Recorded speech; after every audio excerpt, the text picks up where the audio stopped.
माँ, मैंने अपना सब कुछ आपके चरणों में अर्पण किया है और इतने दिनों से आपकी आराधना कर रही हूँ, तो क्या मेरी मनोकामना पूरी नहीं होगी?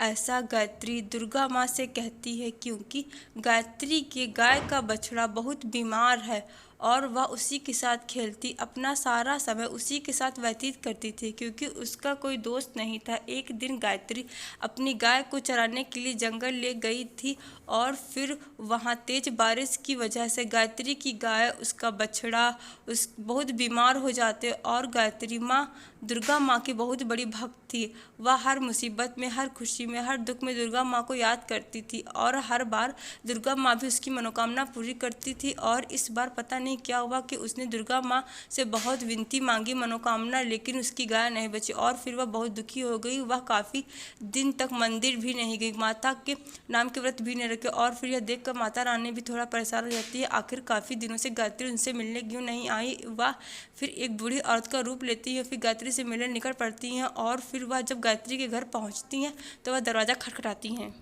और फिर गायत्री की माँ दरवाज़ा खोलती हैं। तब वह बूढ़ी औरत कुछ खाने को मांगती। तब गायत्री खाना खाने जा रही थी, बस उसके घर में उतना ही खाना था कि या तो गायत्री खुद खा सकती या तो फिर वह उस बूढ़ी औरत को दे सकती थी। और फिर गायत्री ने खाना नहीं खाया, बस पानी पी लिया और उस खाने को बूढ़ी औरत को दे दिया।